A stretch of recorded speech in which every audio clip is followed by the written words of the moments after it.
J.J. Watt. Pass is caught. Diggs!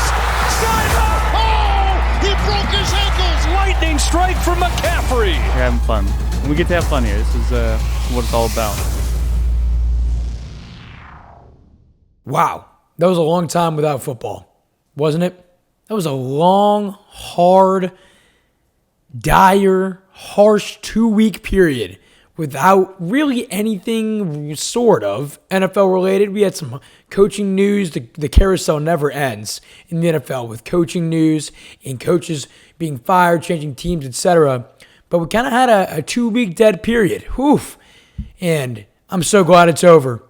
The NFL Combine has arrived Thursday through Sunday. Welcome into the show. Welcome into the Swank Tank. It is Thursday morning, February 26th. This is episode 41 of the Swank Tank. I appreciate you being here as always. We are NFL only, 24/7, 365. We're doing Thursday morning episodes every week during the off season. Once the season starts, we do 2 episodes a week. We do Monday nights and Thursday mornings. If you are not already, go make sure you are tapped in on all these socials at the Swank Tank. TikTok, YouTube, Instagram, Spotify, at the Swank Tank on all of those platforms. And what are we talking about today? Yes, the Combine, but what about the Combine? I'm giving you 10 different players I want you to have your eye on during the Combine for a plethora of reasons. One being maybe this is a guy that's got a really high ceiling that's projected to go pretty high. Maybe the Combine can just get him over the edge a little bit, maybe from a second-round pick to a first rounder. Maybe we're talking about guys that really have some unproven abilities that can be proven during the Combine that are more like late day 3 potential picks that can move up in the ranks to be more of a 4th rounder or a much earlier 5th rounder.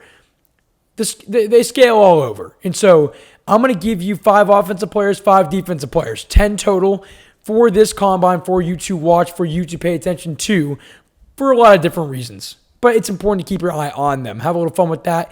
And Sean Payton, have you heard the news? Sean Payton has given up play calling duties for the first time in, checks my invisible watch on my wrist, 20 years. 20 years, since 2006 in the NFL. We will end the show talking about that. Whether it's Thursday morning, Thursday afternoon, Thursday evening, Friday, Saturday. Hope you are having a great day so far, a great morning, afternoon, evening, whenever it is. Appreciate you being here as always. Hope you enjoyed this episode for some Combine talk. If you're listening on Friday, Saturday, and the player I'm talking about is already gone in the Combine, great. Let's see how my preview did. Let's see how they did. We're going to break them all down. And hopefully all these guys do well. I want to see these guys improve. And I want to see these guys ball out. That's what the Combine's all about. These guys, some, are doubted more. Some are supposed to be late round flyers. Some are guys that are high up in the ranks that can continue the climb.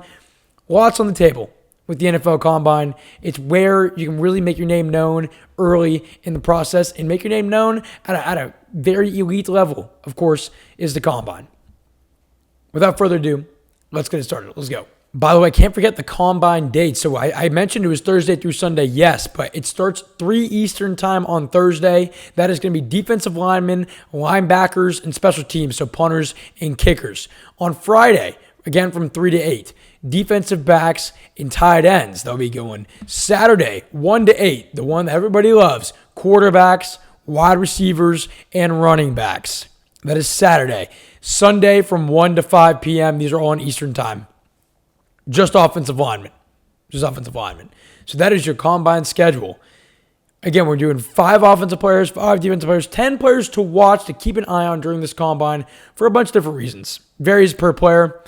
Our first player we really want to keep an eye on. We're going to do 5 offensive, then 5 defensive.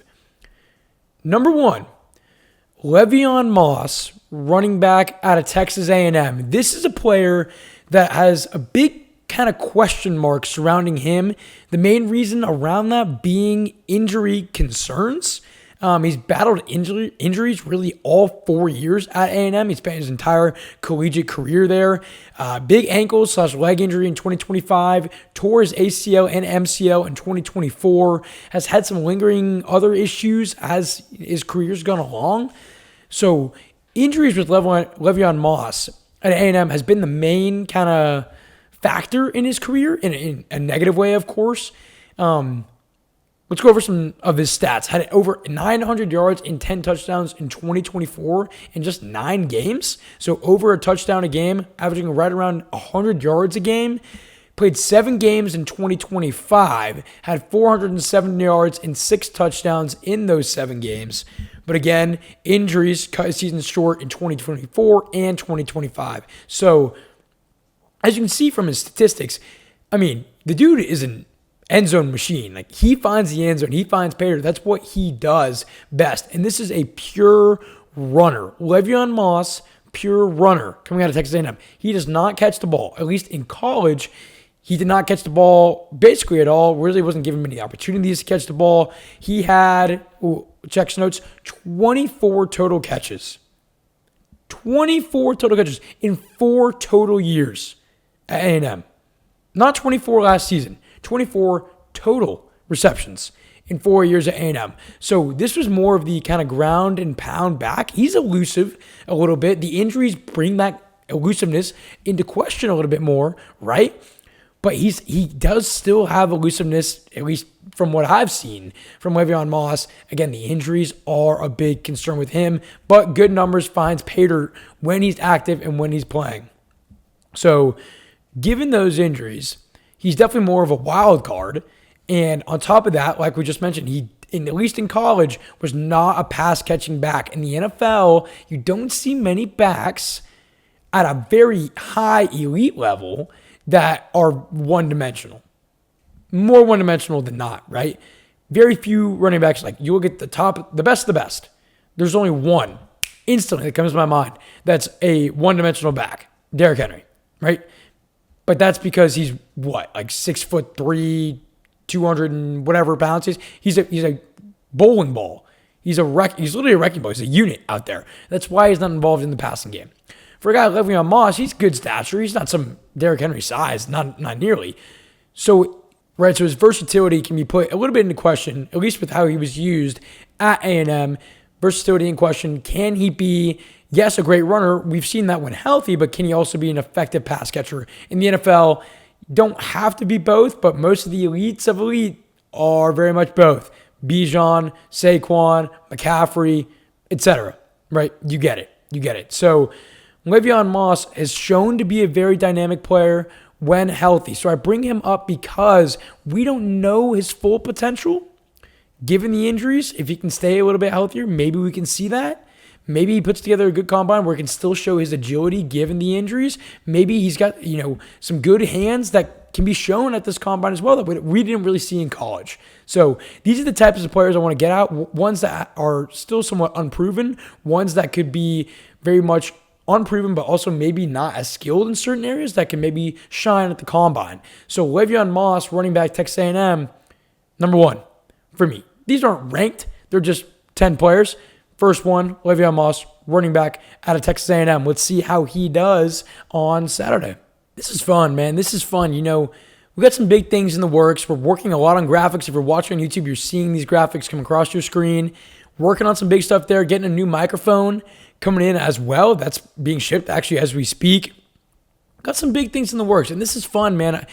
Running your own show is a lot of work, especially when it's literally just you doing everything from editing to clipping to posting those clips to pre-show work to literal production, all of it. Literally from step 1 to step 20. Doing it yourself is a lot of work, but man, it's rewarding. It's rewarding and it's fun because you get to craft the show how you want. There is no, quote, off-season here at the Swank Tank. We're NFL only. Tap in and stay tapped in during the off-season. You don't want to miss it, I promise you. We're different. We separate because of our consistency, because of our consistent shows. That's how we separate, and we're NFL only. Nothing else. That's it. Moving on to number two.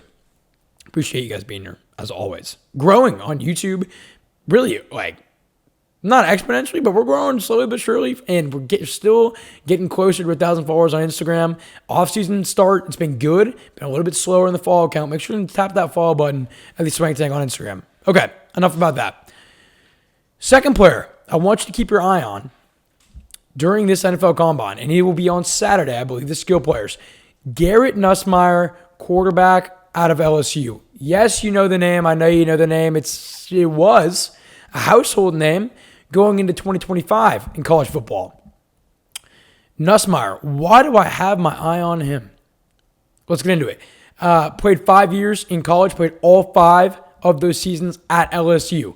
29 passing touchdowns and over 4,000 passing yards in the 2024 season. He also led, I believe, the conference in interceptions. I think it was with around 12. So 2024 threw for over 4,000 yards, threw for 29 touchdowns, but also had a little bit of an interception problem. That being said, though, he had the most pass attempts in the conference, I believe, as well. Had a lot of passing attempts, a lot of passing yards, a lot of passing touchdowns, a lot of interceptions. He was just going out there and really just slinging it in 2024. But overall, effectively, even with those interceptions. Going into 2025, one of the preseason Heisman heavy favorites, him, Arch Manning, and a few other names, were favored to win the thing.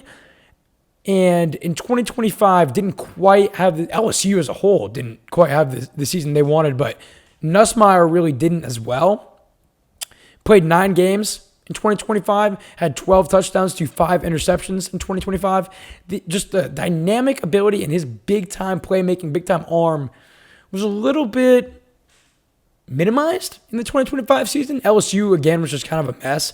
As you know, I'm not here to break down LSU. I'm not here to talk literal college football and those results of those team results, but Nussmeier, all things considered, definitely had a disappointing year. You could tell it. He kind of took a little shake in his confidence as the season went along.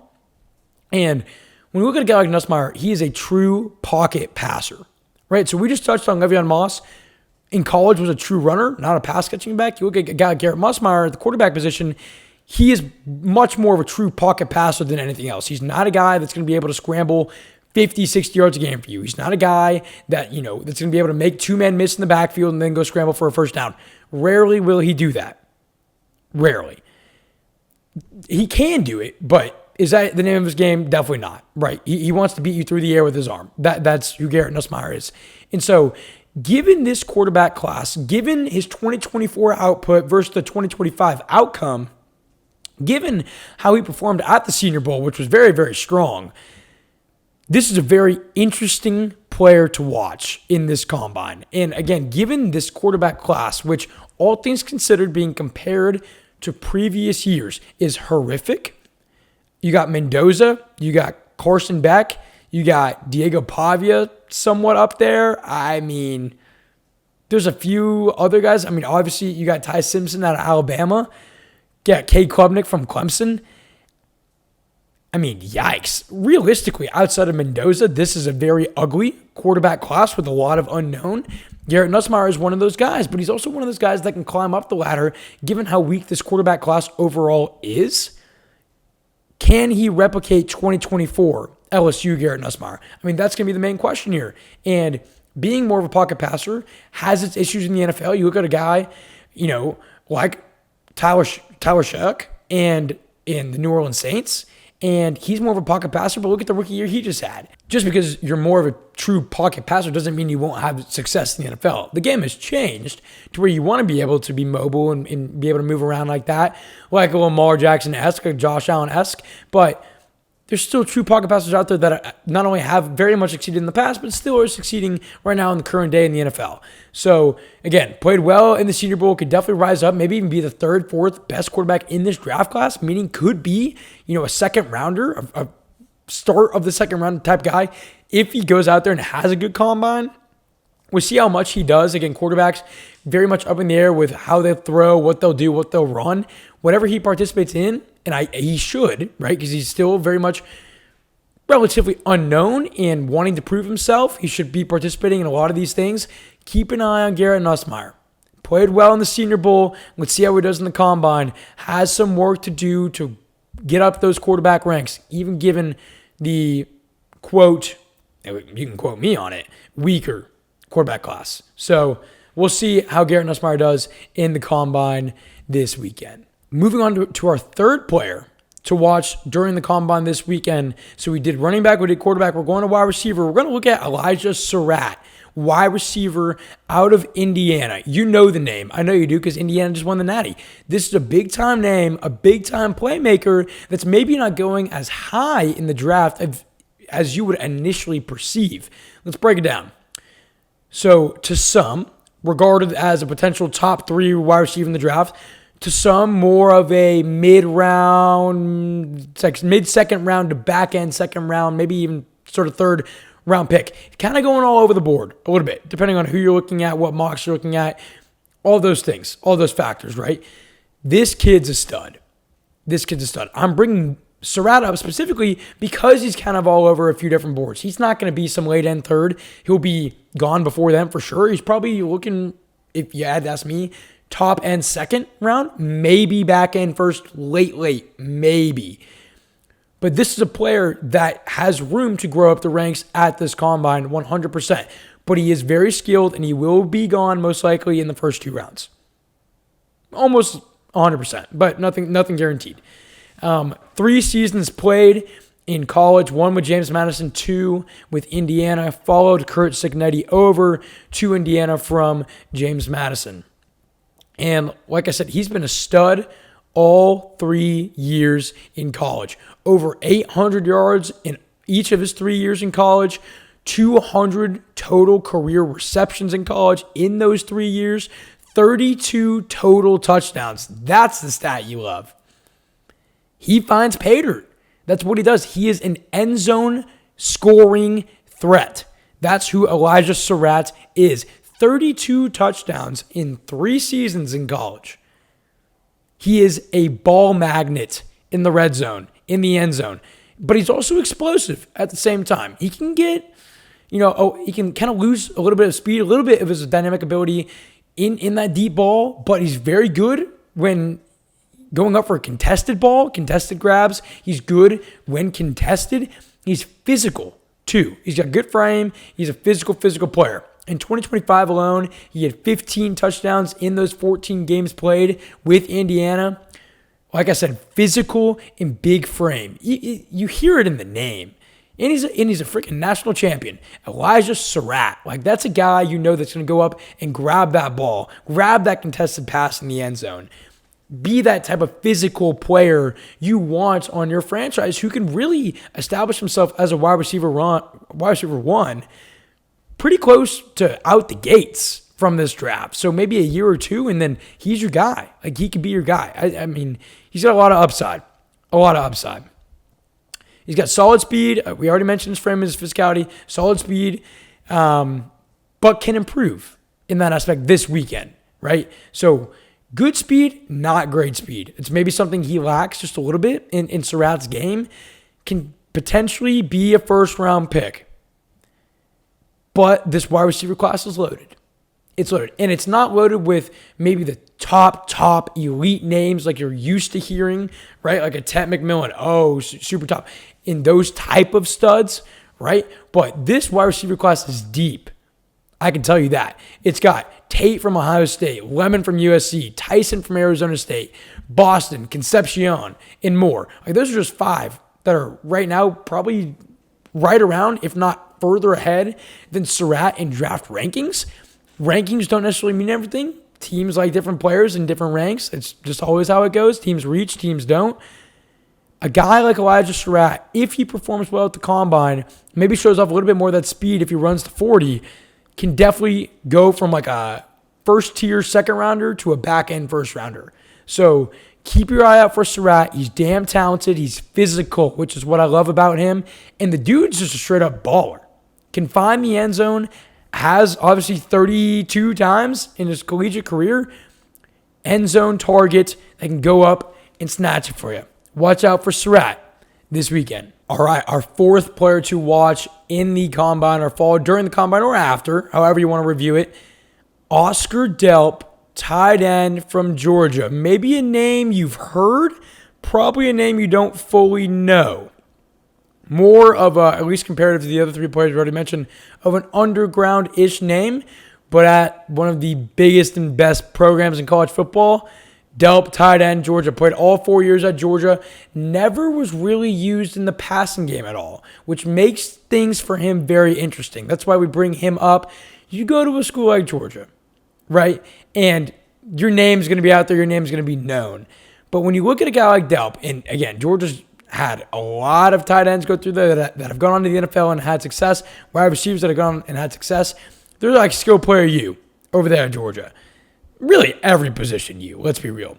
But a guy like Oscar Delp didn't get a lot of pass catching opportunities at Georgia, but may have the opportunity for some more receptions in the NFL. Let's get into some of his stats. Just 854 total yards for Delp in his collegiate career in those 4 seasons, 9 total touchdowns in those 4 years as well. So 854, 9 total touchdowns. You may be thinking, Swank, why are you bringing this tight end up? Why?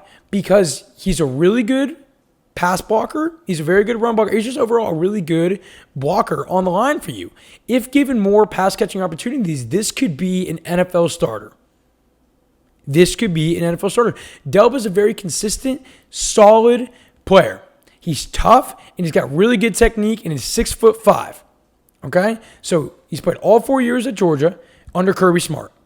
He's tough, he's physical, he's known as a really good blocker, and he's 6'5". When given pass catching opportunities, he's capitalized on them. Hasn't ran many routes. But let's also look at who's been on that Georgia team with him. So he's played 4 years, 2022 through 2025, right? 22, 23, 24, 25. During his time there, who was there early? Oh, yeah, Brock Bowers was there. Oh, who else was with Brock? Oh, yeah. What was his name? Oh, yeah, Darnell Washington. That's right. Who was there this year? Oh, yeah. That kid, Lawson Lucky, who's pretty damn good. So there's been other tight ends that have competed with him, not only for routes, but for just strictly playing time. Delp is consistently now especially over the past 3 years, found playing time, but there's always been another target at tight end because that's who Georgia is. They're deep at tight end always. Always, especially over the past 4 or 5 years. So Delp maybe hasn't been given a lot of opportunities in the passing game, but that's what intrigues me here. Given his experience, his size, his frame, and being under Kirby Smart for 4 straight seasons, being a consistent starter relatively for 4 straight seasons, if you can untap, some of that potential in his passing game, this dude could definitely be a starter for you in the NFL. So he's been a consistent piece at Georgia. He's played 55 games in total at Georgia with Kirby Smart. Has some potential.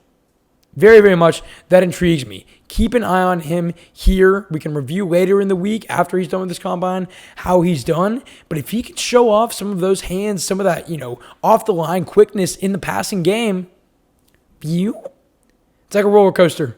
Continue to climb the ranks for our boy Oscar Delp. Will be good to watch him. He's going to show off in the blocking aspect of things, 100%. Let's see how he can do in the passing game. Shifting straight into number 5, our number 5 player to watch, and it's going to be our last one offensively. Caleb Tiernan, offensive tackle from Northwestern. So we did running back, we did quarterback, wide receiver, tight end. Now we're going offensive tackle. Caleb Tiernan, offensive tackle from Northwestern. Why I bring this offensive tackle specifically? How many are there? Our offensive linemen are there? Probably 50 in this draft? Maybe not quite, but around there, there's a lot. Point being proven. 52 games played in all 5 years at Northwestern. 52 games in 5 years. He redshirted that first year. This dude is a unit, and not just in size in terms of weight, but in height. He's 6'7", 325 pounds. Something that also stood out to me. I mentioned the 5 years, 52 games at Northwestern. This was one of their offensive leaders on this team, especially in the offensive front. It was kind of their guy, one of them. They're big guys, they're main guys at Northwestern, a key piece to that team. And let's be real, Northwestern football-wise, over the past few years, not had a lot of success. He stayed there. He's continued to grow there. And he's been one of those homegrown guys for Northwestern. And so I bring him up because he's got a lot of experience. And 6'7", 325 pounds. Yeah, I have a feeling this guy's got some potential that he can maybe be good in the NFL. Problems with him, according to guys like Lance Zierlein, that do, NFL content, NFL mock draft stuff, NFL draft analysis. Zarland, is that however you pronounce his last name? He's got some shorter arms that could be worrisome. You see a guy, Will Campbell, sorry, Patriots fans, has shorter arms. His main concern is that this is his main concern, and this is the main reason I put him on this list. This player can improve at the combine. Here's why. Quote from Lance Z. Isn't made to be a pro tackle.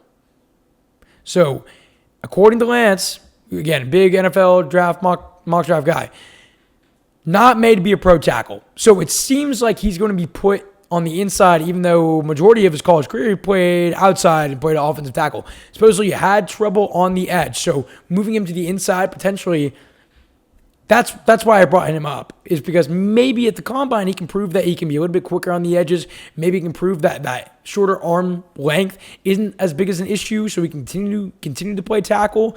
Things like that is what I love to see at the combine.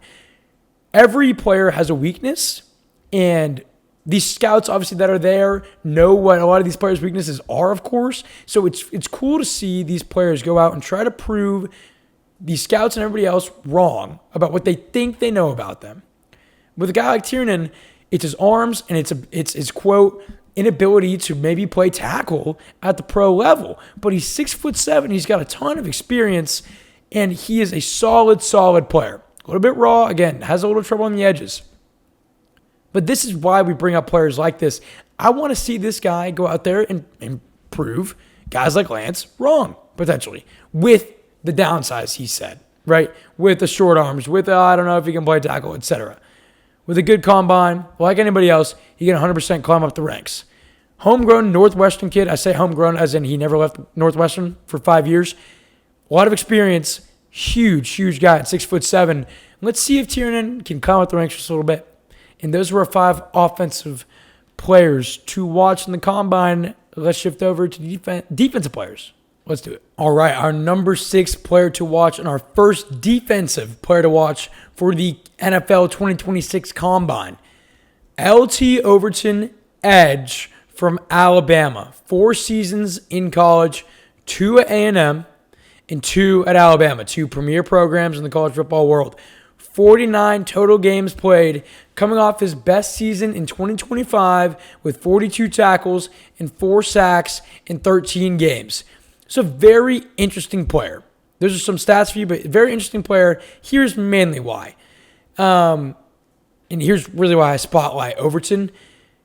Physicality versus ability. This is a very physical player. He's built, he's strong, he's tough. He's got that gritty mindset you kind of want in an edge. But he's very stocky. He's a stocky guy.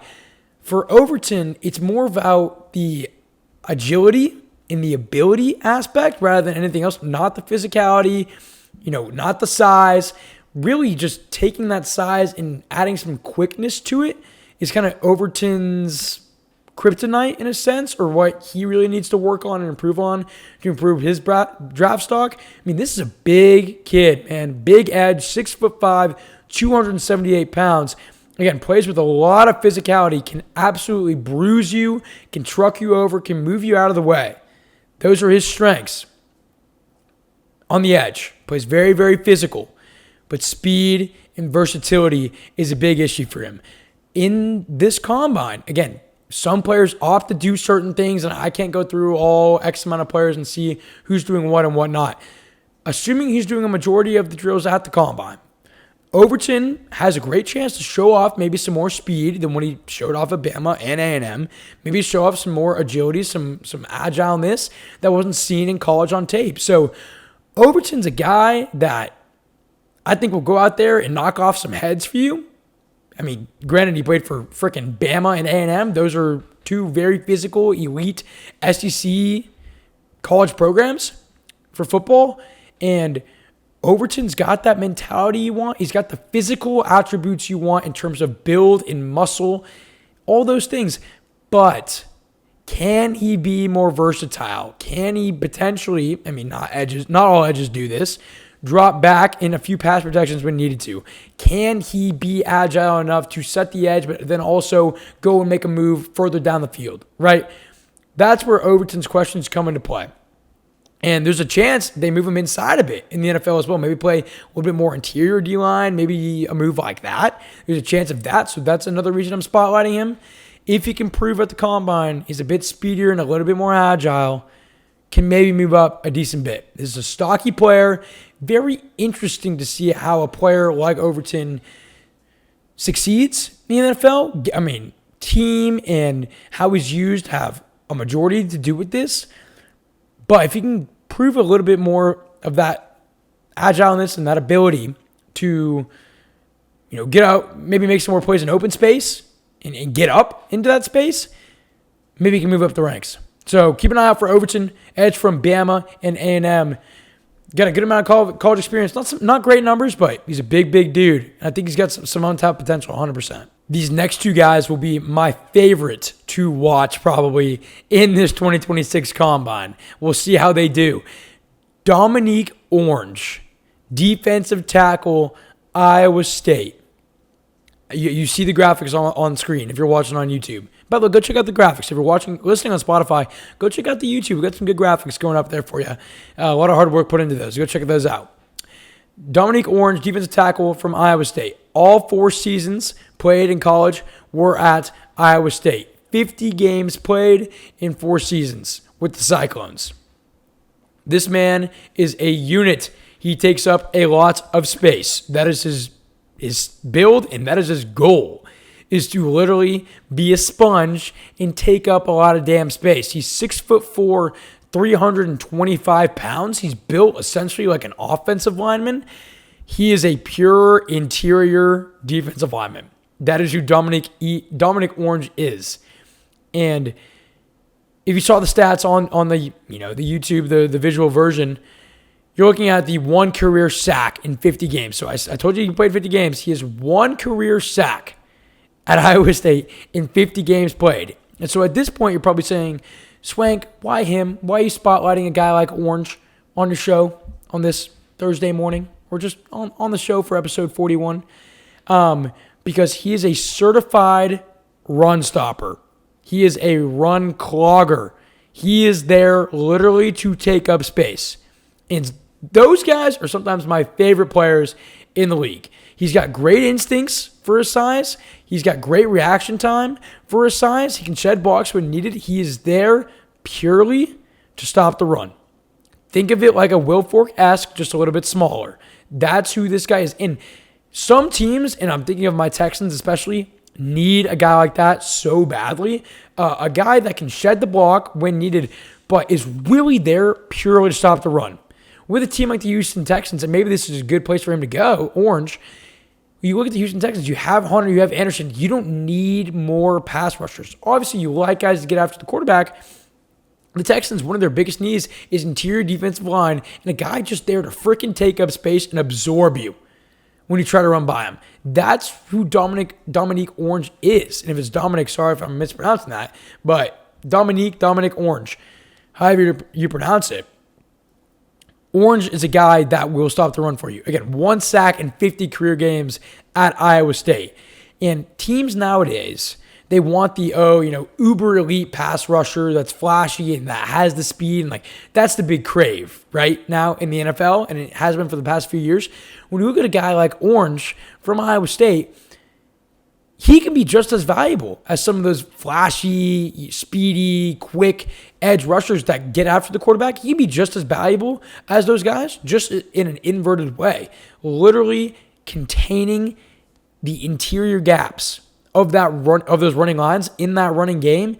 Huge deal. And a lot of teams struggle in that aspect. The Texans were low-key one of them in 2025. So having a piece like that, it won't be quite as flashy as a big-time edge rusher who can get after the quarterback and make the big-time sack, but I can assure you they are just as important. So Dominique Orange from Iowa State, the defensive tackle, excited to see what he can do at the combine. If he can just, show a little bit of flash, more off that defensive line of scrimmage, show that hand usage, maybe improve the hand usage just a little bit, he can be a very, very, very slept on and solid pick in this draft.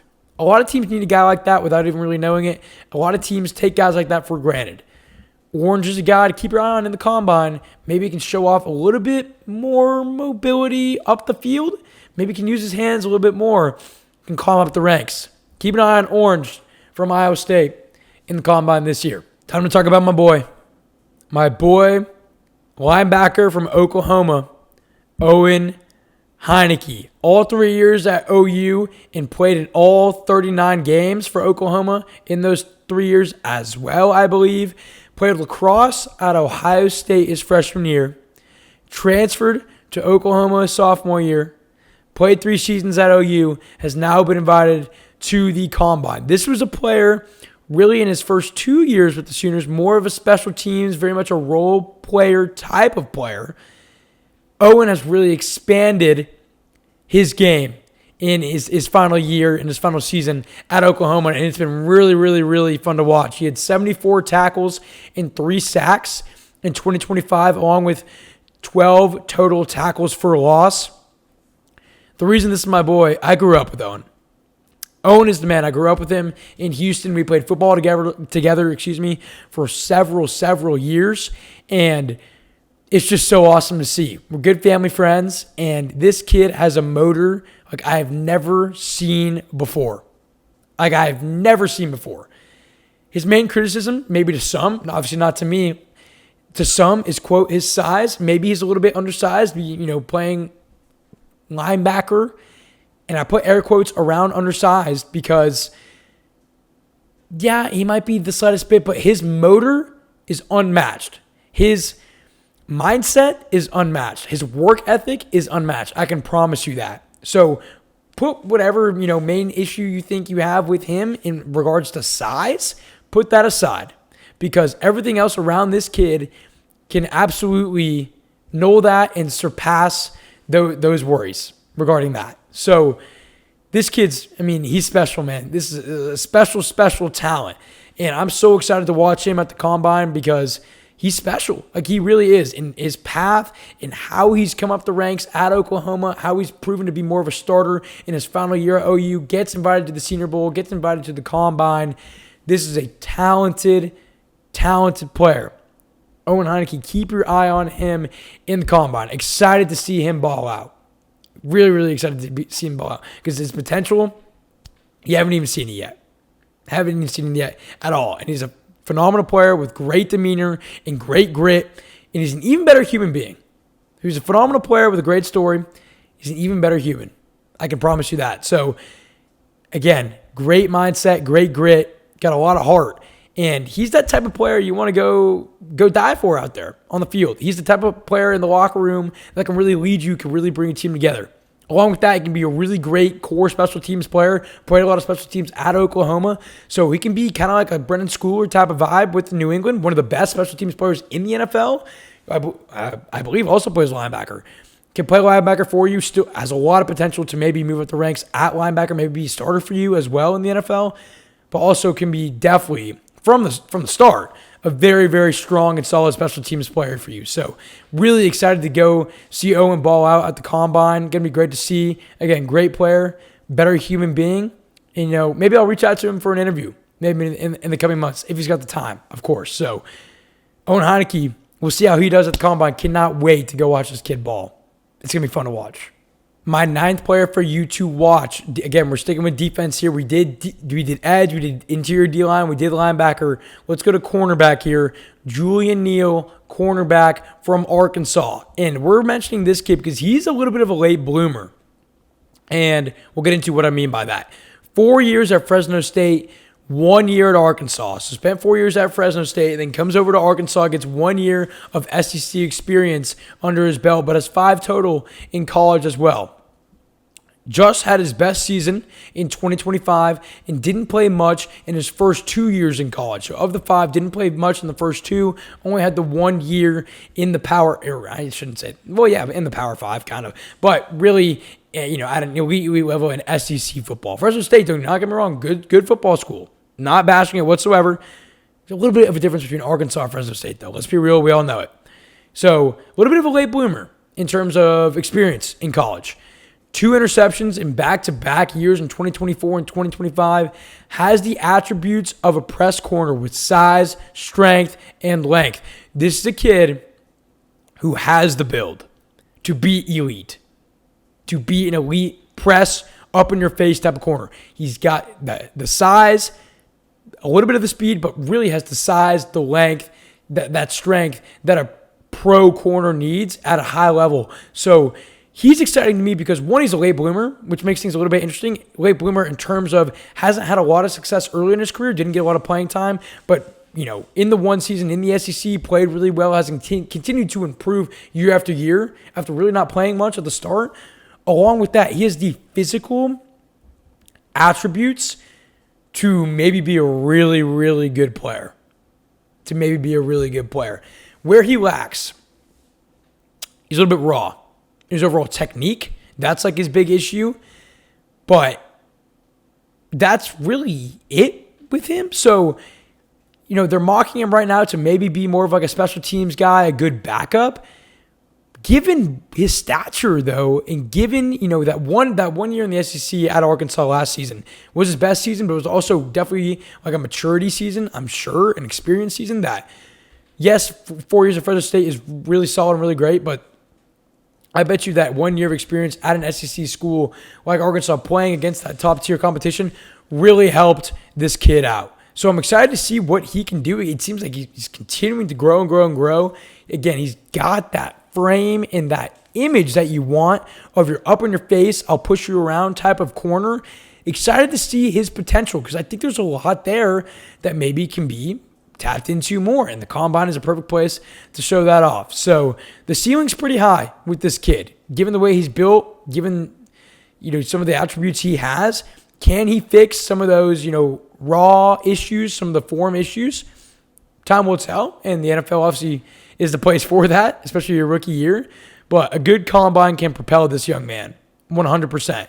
So Julian Neal, excited to see what he can do in the combine. Again, has the physical traits there to potentially be a really, really slept-on player in this draft and in this combine as a whole. Julian Neal at number 9 for us. Our 10th player, our last player we're going to highlight for you to potentially watch, keep an eye on, not only when he's doing the combine, but after and how he did. Bud Clark, safety from TCU. Played 6 collegiate seasons. All 6 seasons played at TCU. So a lot of experience under this young man's belt. Younger-ish man's belt. 6 years played in college. All 6 of them coming at TCU. 61 games played in those 6 seasons, 214 total tackles, 15 interceptions, and 21 passes defended. Dude is kind of a ball hawk.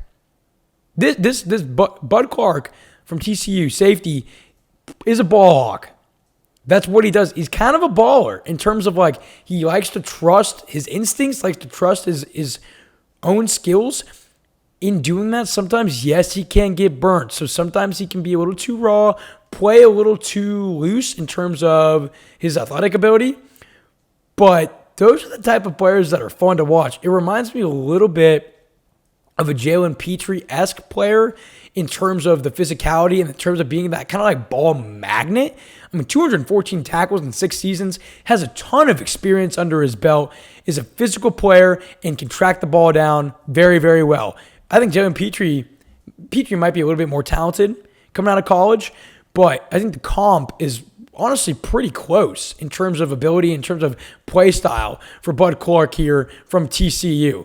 Great experience, great ball skills, great ball tracking skills, kind of like a wide receiver in that sense, with a very strong tackling technique. Very, very strong. But like I said, he plays loose a little bit and can play raw. That could lead to him getting beat and being burnt at times for sure. But overall, this kid's a baller. This kid's a baller who believes in his instincts. And those players, man, when they can put it all together, are some of the best in the NFL. Some of the best. And so I'm excited to see what Bud Clark can do. He's not like a top rated safety, but he's up there a decent bit, considered could be definitely a starter in the NFL. He's not some first-round guy, but he could be, maybe a back-end second, maybe a third-ish rounder, somewhere, probably more like a third-ish rounder, somewhere in there. This is a kid that can be a long-term starter for you. Has the experience, has the on-ball playmaking abilities that you want in a safety. Tackling, fantastic. Has really, really good technique. Has at times been really burnt. Can be a little bit too raw for you. But in those 6 seasons, has gotten a lot of reps, and he can carry that experience over to the NFL. And I love players like this. I love watching them at the combine because they have so much skill. Yes, they can get burnt. Yes, they're raw. But this is a player that's got a lot of attributes, can be a 3-down corner or 3-down safety, for you at the pro level. And these are fun guys to watch because they can be involved literally in a 1-yard play or a 50-yard play. Obviously, you don't want to see them involved in a 50-yard play because that means it was given up. But he can be used and involved in every single play, every single aspect of the game at safety in the NFL. So keep an eye out for Bud Clark. Those are our 10 spotlight players to watch in the NFL Combine. Hopefully they participate a lot. Some of it's unknown. Maybe some will participate in more things than others. Keep an eye on those 10 names as we move into the Combine to potentially increase their draft stock, move up in the ranks, maybe get drafted a little bit higher in the 2026 NFL Draft coming up here in April. Let's now wrap up the show with some news that came out Tuesday, mid-afternoon. Sean Payton has announced that new offensive coordinator Davis Webb, formerly the Broncos quarterback coach, will now be calling plays for the Denver Broncos in 2026. We mentioned it at the top of the show. Sean Payton, since 2006, really since his tenure as a head coach, has always called the plays, has always been the offensive mind. Now you get the shift away from him calling plays and leading the offense more to an overall coaching role, an overall head coaching role, being able now to oversee a lot more of the team rather than just a majority of the offense, right? And so what does this move mean for the Denver Broncos offense? Offensively, I'll be honest with you, I don't think it means that much, as the overall system will still be Payton's. It's not like Payton's leaving, right? The system is still Payton's. Davis Webb was there last year as quarterbacks coach, not OC, but as quarterbacks coach. So the system's going to remain relatively the same. It's still Payton's system. Payton's obviously still there to help out. But I do like this move overall for Sean Payton and the Denver Broncos, and here's why. I view this move, even though it's somewhat shocking, I view it in a similar air as the Dan Campbell situation. I'm in no means comparing Dan Campbell to Sean Payton in terms of their NFL career and their NFL success. So do not get me wrong there.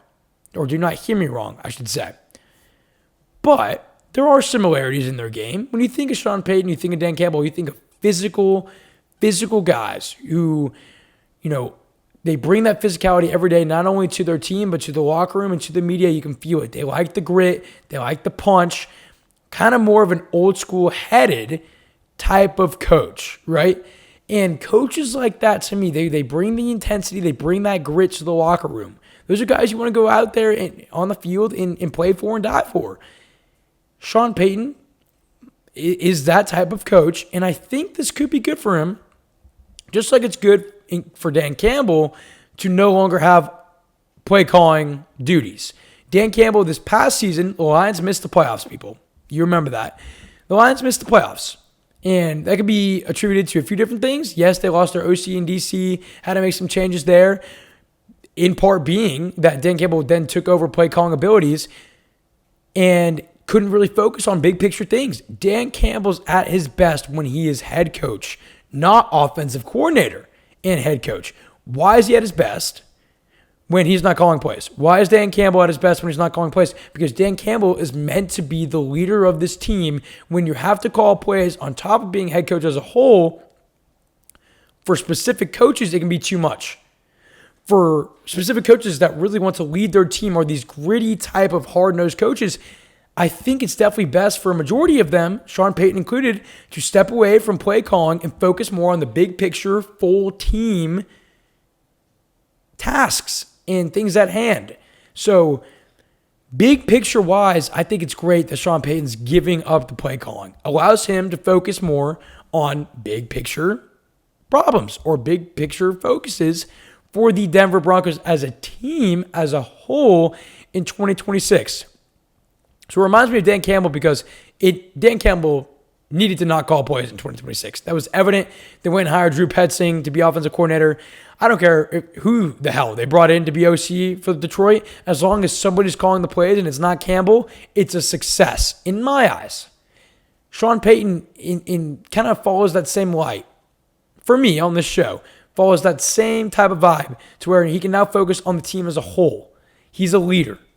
He is the hard-nosed, gritty, grimy, relatively old-school-minded coach. And they can bring that intensity, they can bring those abilities to the whole team now without having to focus purely on offensive play calling, especially in in-game situations, right? In-game situations, head coaches, some coaches are great at it, like a Sean McVay, like a Shanahan, 100%. Some are made more to be a pure leader and a pure game manager and a team manager and a team leader.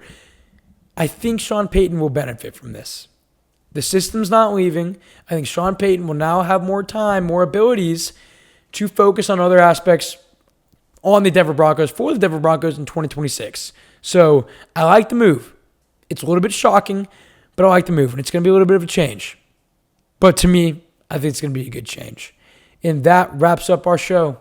Ladies and gentlemen, thank you so much if you made it all the way to the end. If you're not already, please go and follow at the Swank on all these socials. Make sure you're tapping in, make sure you're tuning in and following us along. Got a lot of great content coming out each and every day on all of these socials. Engage with me, hit me with a DM, say what's up, say hi. Got some show improvements still on the way. Hope you guys are enjoying it. Enjoy the rest of your week, or if you're listening to this next week, enjoy the start of your week. Whenever you're watching or listening, appreciate you very, very much. Hope you enjoyed the episode. Have a great rest of your day. We will see you next Thursday morning. See you then.